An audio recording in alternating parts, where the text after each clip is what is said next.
Est-ce que tu te sens souvent frustré et déçu de toi-même parce que tu étais parti pour avancer sur ton projet, tu étais bien, et un événement difficile est arrivé, pas prévu, et ça a complètement bouleversé ton quotidien. Même si ce n'est pas un événement qui était forcément à la hauteur de ton bouleversement, eh bien, ça t'a quand même déstabilisé, déraciné, et tu as du mal à retourner dans tes projets après ça. Et il te faut un temps infini pour récupérer. Et en fait, ta vie, c'est tout le temps les montagnes russes, quoi. Entre trop bien, j'avance, à je sais pas comment avancer. Et c'est extrêmement saoulant.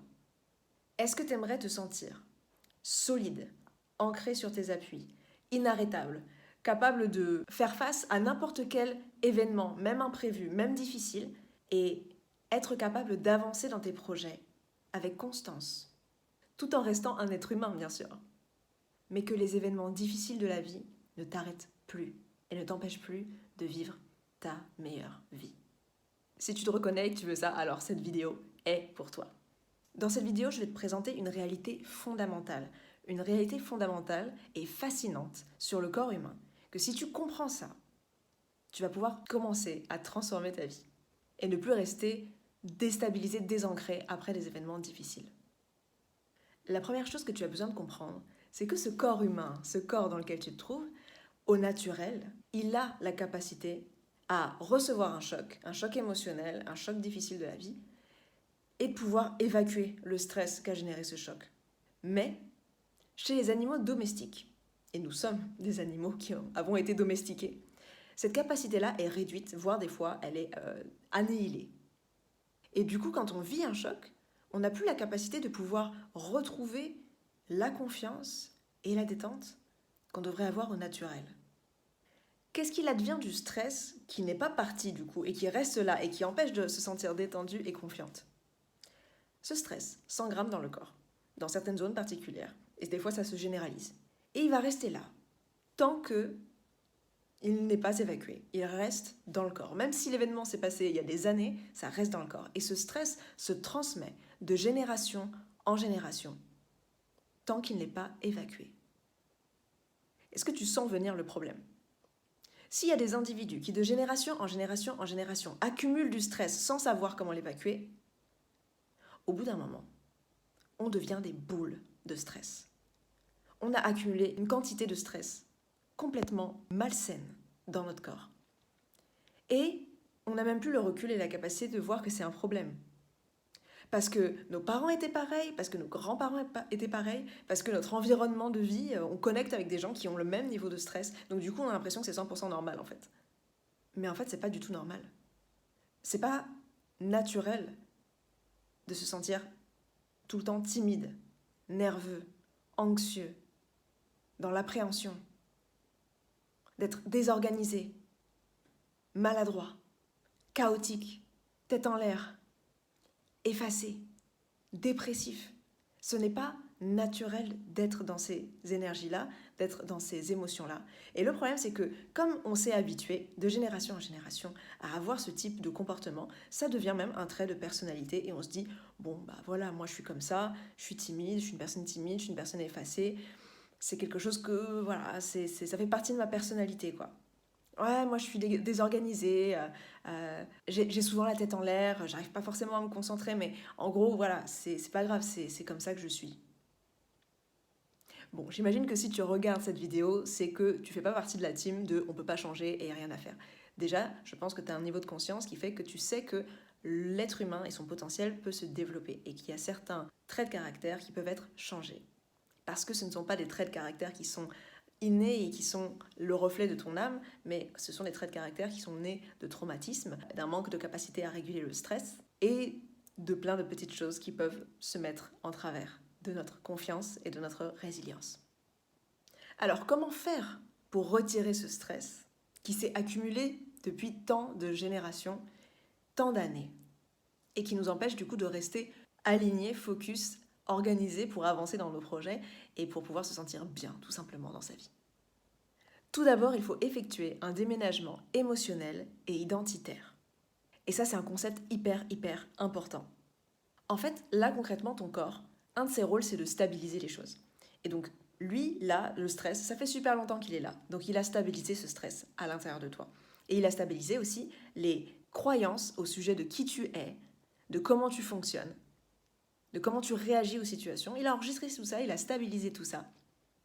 Et si tu ne décides pas de faire un travail profond de déménagement et de passer de ces énergies de stress, de ces énergies de doute, de ces énergies de désorganisation à des énergies de confiance, de calme, de maîtrise, alors tu vas rester toute ta vie en boucle dans ces énergies de stress, dans ces énergies de désorganisation.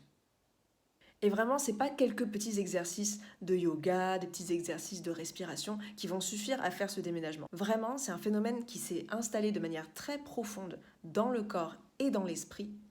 Et pour pouvoir sortir de ça, il faut vraiment mettre les grands moyens. Je repense par exemple à une personne que j'ai accompagnée qui considérait que c'était une personne super introvertie, super timide, qui était tout le temps dans l'anxiété sociale. Dès qu'il y avait un événement social, c'était la panique. Il ne savait pas où se mettre, il ne savait pas quoi faire. Et qui, en travaillant à ce déménagement émotionnel et identitaire, s'est retrouvé, mais lui-même le premier surpris, à sociabiliser avec des nouvelles personnes dans son environnement, à passer des bons moments avec d'autres gens, à se trouver tout d'un coup intéressant, capable d'avoir de la conversation, en fait vachement plus extraverti qu'il n'aurait pu imaginer, être capable de s'exposer publiquement avec ses projets dans des nouveaux lieux, avec des inconnus, être capable de présenter sa passion. Alors que, quelques mois auparavant, c'était impossible pour lui. Donc voilà le pouvoir du déménagement émotionnel et identitaire. Et c'est très important de le comprendre parce que sans ça, toutes les techniques de relaxation, de détente et même tout ce qui nous aide, les affirmations positives sur la confiance en soi, tout ça ne suffit pas. Il faut vraiment effectuer ce travail de manière très profonde et de manière très structurée, organisée, maîtrisée.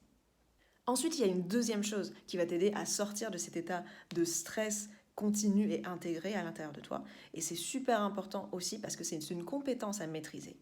C'est la compétence qui permet au corps, naturellement, de réguler le stress. L'idée, ça va être de s'entraîner avec des pratiques spécifiques qui sont basées sur le fonctionnement du corps et un peu ta personnalité, tes goûts et la partie de toi lumineuse et joyeuse qui est propre à chacun. Ça va être d'identifier les pratiques qui permettent vraiment de réguler ce stress de manière intentionnelle, de manière efficace. Pour que, quand il y a des événements difficiles de la vie qui arrivent, ok, on peut encaisser le choc, on peut réguler ce stress, le libérer, et retrouver un état de calme, de confiance et de détermination pour pouvoir avancer dans les projets. Attention, cette deuxième partie, ce deuxième pilier pour pouvoir te libérer de ce stress qui était présent depuis bien trop longtemps, ce deuxième pilier de régulation ne va pas suffire si tu n'as pas effectué le déménagement émotionnel et identitaire dont on a parlé avant. Car même si tu régules le stress avec efficacité, si à l'intérieur de toi ton corps a stabilisé je suis quelqu'un de stressé, je suis quelqu'un de désorganisé, je suis quelqu'un de dépressif, je suis quelqu'un qui n'arrive pas à avancer dans ses projets, et de l'autre côté, que les émotions que j'ai stabilisées, c'est l'anxiété, le doute, la frustration, la déception de moi, la honte, la culpabilité, bon, bah tu peux réguler ton stress toute la journée, ça va être épuisant. Tu vas le pouvoir réguler efficacement, mais ça va tout le temps revenir. Et ça va revenir dans des proportions beaucoup plus grandes. Et en fait, tu n'auras jamais ce moment de répit. Le moment de répit va juste, c'est le soulagement temporaire avant de retrouver la chape de plomb, quoi. Donc si jamais tu es dans cette situation, que tu as déjà essayé la thérapie, déjà essayé des méthodes pour essayer de sortir de cet état interne et qui pourtant persiste, déjà, ne perds pas espoir. Il y a des solutions. Et deuxièmement, cette vie épanouissante que tu veux, tu mérites de l'avoir.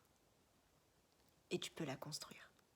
Je te laisse découvrir dans la description comment est-ce que je peux t'aider à devenir inarrêtable, ultra solide intérieurement et capable de créer le renouveau après chaque épreuve. Et cela de manière durable, dans le temps. Je t'invite en description pour en savoir plus.